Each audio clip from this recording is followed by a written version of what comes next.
बालमित्रांनो, आता आपण पाठ 7वा शिकणार आहोत. पाठाचं नाव आहे राष्ट्रपिता महात्मा गांधी. महात्मा गांधीजी यांचे भारताच्या स्वातंत्र्य चळवळीत मोलाचे योगदान आहे. 2 ऑक्टोबर 1869 हा त्यांचा जन्मदिवस. गुजरातमधील पोरबंदर हे महात्माजींचे जन्मगाव. त्यांचे नाव मोहनदास, वडिलांचे नाव करमचंद आणि आईचे नाव पुतळाबाई होते. 1882 मध्ये कस्तुरीबेन यांच्याशी त्यांचे लग्न झाले. त्यानंतर वडिलांच्या निधनाचे दुःख त्यांना पचवावे लागले. 4 सप्टेंबर 1888 रोजी ते उच्च शिक्षणासाठी लंडनला गेले. 1891 मध्ये महात्मा गांधी बॅरिस्टर झाले. नंतर ते भारतात परत आले, पण आईच्या निधनाने त्यांच्यावर आभाळच कोसळले. नंतर त्यांनी स्वतःला सावरत राजकोटला वकिली सुरू केली. 1893 मध्ये ते दक्षिण आफ्रिकेत गेले. आफ्रिकेत काळा गोरा वर्णभेद होता, त्याविरुद्ध गांधीजींनी तीव्र लढा दिला. अहिंसेचा पहिला लढाही जिंकला. त्यामुळे सर्व जगभर त्यांचे कौतुक झाले.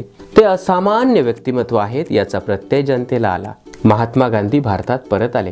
त्यानंतर मिठाचा सत्याग्रह, दांडी यात्रा, बारडोली सत्याग्रह, कायदेभंग चळवळ, चले जाव आंदोलन या सर्व घटनांनी भारताच्या स्वातंत्र्य लढ्याला नवे वळण मिळाले.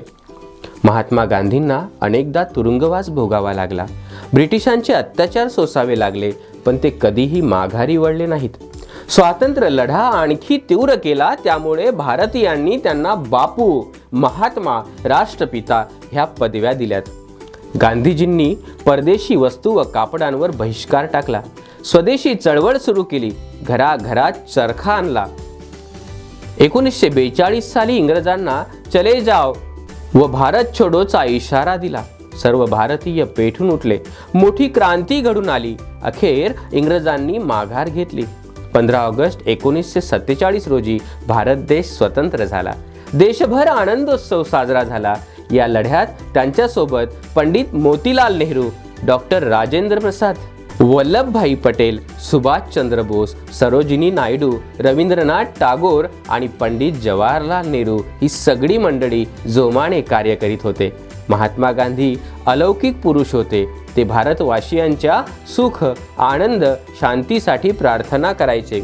दररोज सायंकाळी ते बिर्ला मंदिरात जाऊन ईश्वराची आराधना करायचे. ते नेहमीप्रमाणे मंदिरात निघाले तेवढ्यात एक माथे फिरू आला. नथुराम गोडसे त्याचे नाव होते. त्याने महात्मा गांधीजींवर गोळ्या झाडल्या. बापू कोसळले.